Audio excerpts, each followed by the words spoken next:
ನಮಸ್ಕಾರ ಕದಂಬ ನ್ಯೂಸ್ಗೆ ಸ್ವಾಗತ. ನಾನು ಸೋನಿಕಾ ಸುದೇಶ್. ಮೊದಲಿಗೆ ಮುಖ್ಯಾಂಶಗಳು. ಸಚಿವ ಈಶ್ವರ್ ಖಂಡ್ರೆ ಪರಿವಾರ ಸಮೇತ ಎಳ್ಳಮಾವಾಸ್ಯೆ ಆಚರಣೆ.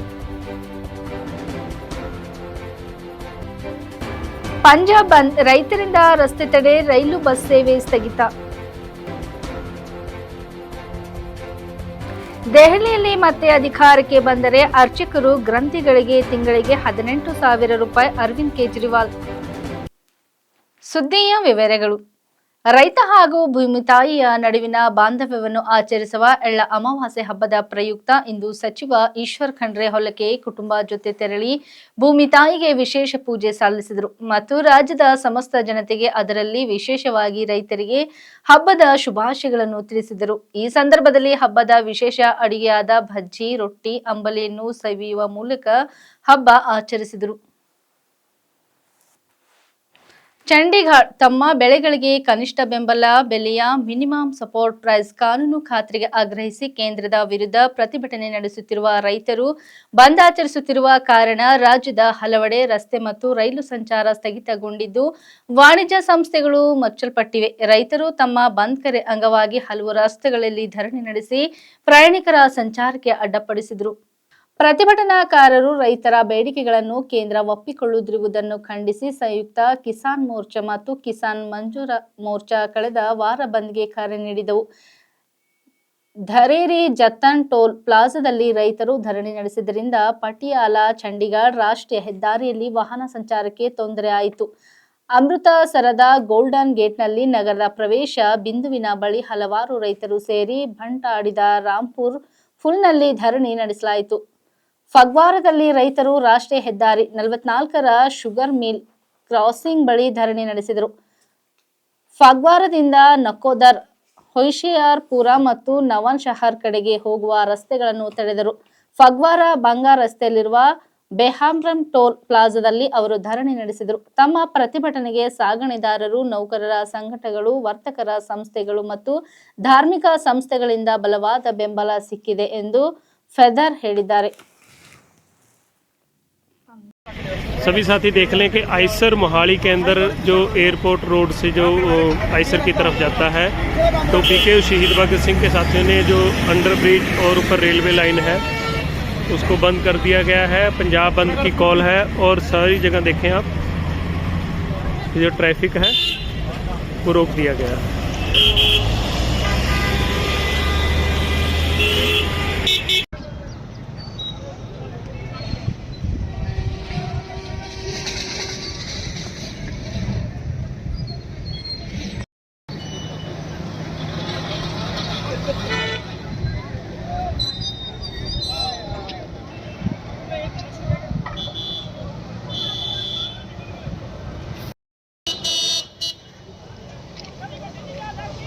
खारी गड्डी में जा सकती है।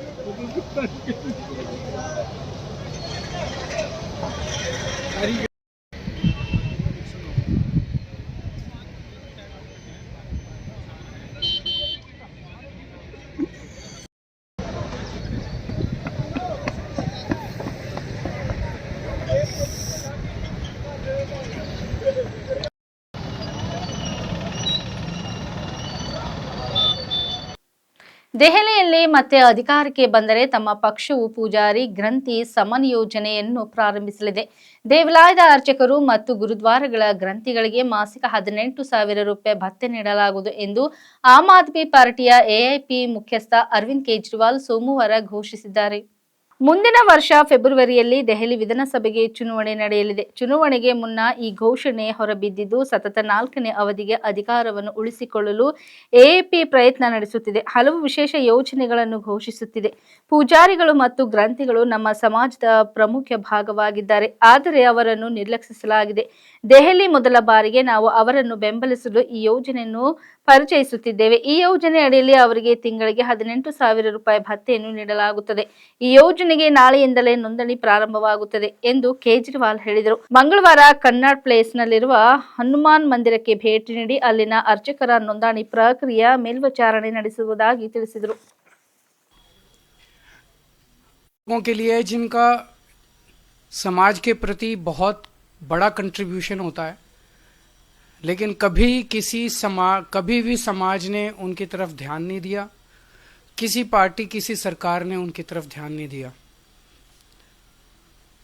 आज जो योजना का मैं ऐलान करने जा रहा हूं, इस योजना का नाम है पुजारी ग्रंथी सम्मान योजना। इस योजना के तहत मंदिरों में भगवान की पूजा करने वाले लोगों को पूजा करवाने वाले पुजारियों को और गुरुद्वारे में ग्रंथियों को हर महीने सम्मान राशि देने का प्रावधान है। हम जानते हैं कि किस तरह से एक पुजारी हमारे सुख दुख सब में काम आता है। हमारे घर में शादी हो, बच्चे का बर्थडे हो, कोई भी खुशी का मौका हो या कोई मौत हो जाए या कोई गम का मौका हो, हर वक्त पुजारी हमारे साथ होता है, हमारे को उसमें अपना कंट्रीब्यूशन करता है, भगवान की पूजा कराता है हमें। ये वो तबका है जिसने सदियों सदियों से हमारी परंपराओं, हमारे रीति रिवाजों, इसको पीढ़ी दर पीढ़ी, एक तरह से जो गुरु शिष्य परंपरा पीढ़ी दर पीढ़ी इसने आगे बढ़ाया है, हमारी संस्कारों को, हमारी रीति रिवाजों को, हमारे परंपराओं को। लेकिन इसने कभी भी अपने परिवार की तरफ ध्यान नहीं दिया और कभी भी हम लोगों ने इनकी तरफ ध्यान नहीं दिया। हम मंदिर जाते हैं, पूजा करते हैं, लेकिन कभी भी इनकी तरफ हमने ध्यान नहीं दिया। आज इस योजना के जरिए इसे मैं वेतन या तनख्वाह नहीं कहूंगा, एक तरह से इनका सम्मान करने के लिए इसकी घोषणा कर रहे हैं कि लगभग 18,000 रुपये महीना इनको सम्मान राशि दी जाएगी हमारी सरकार बनने पर। यह देश में पहली बार हो रहा है। आज तक कभी किसी पार्टी, किसी सरकार ने ऐसा नहीं किया। यह पहली बार हो रहा है। जैसे दिल्ली में हमने कई काम पहली बार किए, स्कूल अच्छे किए, पहली बार किए, अस्पताल अच्छे किए, पहली बार किए, महिलाओं के लिए बस यात्रा फ्री करी, पहली बार करी। ऐसे ये पहली बार हो रहा है और मैं उम्मीद करता हूं कि भारतीय जनता पार्टी और कांग्रेस की सरकारें भी इससे सीख के अपने अपने राज्यों के अंदर पुजारियों और ग्रंथियों के सम्मान के लिए ऐसी योजनाएं लागू करेंगी। इस योजना का कल से रजिस्ट्रेशन चालू होगा। कल इस योजना का रजिस्ट्रेशन एक तरह से शुभारंभ करने के लिए मैं कनॉट प्लेस के हनुमान मंदिर जाऊंगा और वहाँ के पुजारियों का रजिस्ट्रेशन करके आऊँगा और उसके बाद दिल्ली के सभी मंदिरों और गुरुद्वारों में हमारे एमएलएज, हमारे कैंडिडेट्स, हमारे कार्यकर्ता पुजारियों का और ग्रंथियों का रजिस्ट्रेशन कल से फिर मेरे आरंभ करने के बाद पूरे दिल्ली के अंदर इसका रजिस्ट्रेशन चालू होगा। मेरी भारतीय जनता पार्टी से हाथ जोड़ के विनती है, जैसे उन्होंने पुलिस भेज के फर्जी केस करके महिला सम्मान को रोकने की कोशिश की लेकिन रोक नहीं पाए, हुआ रजिस्ट्रेशन, हो रहा है रजिस्ट्रेशन। उन्होंने संजीवनी योजना रोकने की कोशिश की, रोक नहीं पाए। इस तरह से ये कम से कम पुजारियों और ग्रंथियों की योजना को रोकने की कोशिश ना करें, बहुत पाप लगेगा। वैसे उन्होंने ऐसे ऐसे कर्म कर रखे हैं, पाप तो उनको लगेगा ही, लेकिन इससे और ज़्यादा पाप लगेगा, भगवान भी नाराज होगा। एक तरह से पुजारी और ग्रंथी हमारे और भगवान के बीच में एक ब्रिज का काम करते हैं, सेतु का काम करते हैं, हमारी प्रार्थनाओं को भगवान तक पहुंचाते हैं। तो अगर आप पुजारियों को तंग करोगे, ग्रंथियों को परेशान करोगे, उनके पास पुलिस भेजोगे, तो जाहिर तौर पे उनके मन से बद्दुआ ही निकलेगी। अगर आपके कोई प्रश्न है तो हाँ जी, हाँ जी। जो भी होगा उसकी चिंता मत कीजिए, पैसे की कमी नहीं होने देंगे। जब रजिस्ट्रेशन पूरा हो जाएगा तो बता देंगे कि कितने लोगों ने रजिस्टर किया।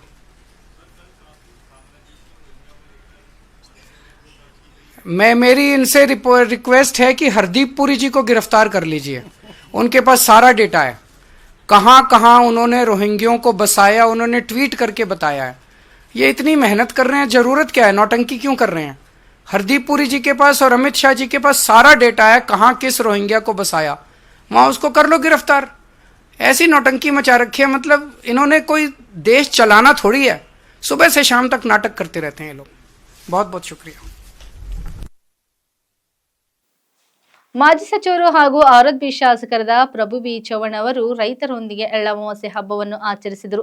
ಸ್ವಗ್ರಾಮ ಬೋಂದಿ ತಾಂಡದಲ್ಲಿನ ಕೃಷಿ ಜಮೀನಿಗೆ ತೆರಳಿ ಪೂಜೆ ನೆರವೇರಿಸಿ ಚರಕ ಚೆಲ್ಲುವ ಮೂಲಕ ಭೂಮಿ ತಾಯಿಗೆ ನಮನ ಸಲ್ಲಿಸಿದರು. ಎಳ್ಳಮಾವಾಸ್ಯೆ ಹಬ್ಬ ರೈತರಿಗೆ ಸುಖ, ಶಾಂತಿ, ನೆಮ್ಮದಿ ಕಲ್ಪಿಸಲಿ, ರೈತರ ಜೀವನ ಸಮೃದ್ಧವಾಗಲಿ ಎಂದು ದೇವರಲ್ಲಿ ಬೇಡಿಕೊಂಡರು. ನಂತರ ಕುಟುಂಬಸ್ಥರು, ಗ್ರಾಮಸ್ಥರು, ಮುಖಂಡರು ಹಾಗೂ ಆತ್ಮೀಯರೊಂದಿಗೆ ಕುಳಿತು ಜೋಳದ ರೊಟ್ಟಿ, ಸಜ್ಜೆ ರೊಟ್ಟಿ, ಭಜ್ಜಿ ಪಲ್ಯ, ಶೇಂಗಾ, ಎಳ್ಳಿನ ಹೋಳಿಗೆಯನ್ನು ಸೇವಿಸಿದರು. ಇದೇ ವೇಳೆ ಶಾಸಕರು ಹೊಲದಲ್ಲಿನ ಮರದಲ್ಲಿ ಜೋಕಾಲಿಯಾಡಿ ಖುಷಿಪಟ್ಟರು. ನಂತರ ಔರದ್ಬಿ ಹಾಗೂ ಕಮಲ್ನಗರ್ ತಾಲೂಕಿನ ವಿವಿಧ ಗ್ರಾಮಗಳಲ್ಲಿ ಸಂಚರಿಸಿ ರೈತರೊಂದಿಗೆ ಹಬ್ಬ ಆಚರಿಸಿದರು. ಔರದ್ನಲ್ಲಿ ಶಿವರಾಜ್ ಅಲ್ಮಾಜೆ, ಲಾದಾ ಗ್ರಾಮದಲ್ಲಿ ಶರಣಪ್ಪ ಮಿಠಾರೆ, ಚಾಂದೋರಿ ಸಂದೀಪ್ ಜಾಧವ್, ಹಕ್ಕೆಳದಲ್ಲಿ ಕಿರಣ್ ಪಾಟೀಲ್ ಅವರ ಹೊಲಗಳಿಗೆ ಭೇಟಿ ನೀಡಿದರು. ಬಳಿಕ ಮಾತನಾಡಿ, ನಮ್ಮ ಭಾಗದಲ್ಲಿ ರೈತರು ಆಚರಿಸುವ ದೊಡ್ಡ ಹಬ್ಬಗಳಲ್ಲಿ ಎಳ್ಳಮಾವಾಸ್ಯೆ ಪ್ರಮುಖ ಹಬ್ಬವಾಗಿದೆ. ಎಲ್ಲಾ ರೈತರು ತಮ್ಮ ಹೊಲಗಳಿಗೆ ತೆರಳಿ ಭೂಮಿ ತಾಯಿಗೆ ಪೂಜೆ ಸಲ್ಲಿಸಿ ಕುಟುಂಬಸ್ಥರೊಂದಿಗೆ ಸಹಭೋಜನ ಮಾಡುವ ಅಪರೂಪದ ಹಬ್ಬ ಎಂದು ಬಣ್ಣಿಸಿದರು. ಪ್ರತಿ ವರ್ಷ ನಾನು ರೈತರ ಜೊತೆಗೆ ಹಬ್ಬ ಆಚರಿಸುತ್ತಾ ಬಂದಿದ್ದೇನೆ. ಈ ವರ್ಷ ಕೂಡ ಔರದ್ಬಿ ಹಾಗೂ ಕಮಲ್ನಗರ್ ತಾಲೂಕಿನ ವಿವಿಧ ಗ್ರಾಮಗಳಲ್ಲಿನ ರೈತರ ಹೊಲಗಳಿಗೆ ಭೇಟಿ ನೀಡಿ ಹಬ್ಬ ಆಚರಿಸಿದ್ದೇನೆ. ಇದು ಭೂಮಿ ಮಾತೆ ಹಾಗೂ ರೈತರ ಮಹತ್ವವನ್ನು ಸಾರುವ ಹಬ್ಬವಾಗಿದೆ ಎಂದು ಹೇಳಿದರು. ಈ ಸಂದರ್ಭದಲ್ಲಿ ಮುಖಂಡರಾದ ದೋಂಡಿಬಾ ನರೋಟೆ, ಮಾರುತಿ ಚವ್ಹಾಣ್, ರಾಮಶೆಟ್ಟಿ ಪನ್ನಾಳೆ, ಬಾಲಾಜಿ ರಾಠೋಡ್, ಮಂಜು ಸ್ವಾಮಿ, ಮಾದಪ್ಪ ಮಿಠಾರೆ, ಕೆರಬಾ ಪವಾರ್ ಸೇರಿದಂತೆ ಇತರರು ಇದ್ದರು. ಇಲ್ಲಿವರೆಗೆ ಸುದ್ದಿ ಕೊಟ್ಟಿದ್ದು ನಾನು ಸೋನಿಕಾ ಸುದೇಶ್. ಮುಂದಿನ ಸುದ್ದಿಯೊಂದಿಗೆ ಮತ್ತೆ ಭೇಟಿಯಾಗೋಣ. ವಂದನೆಗಳು.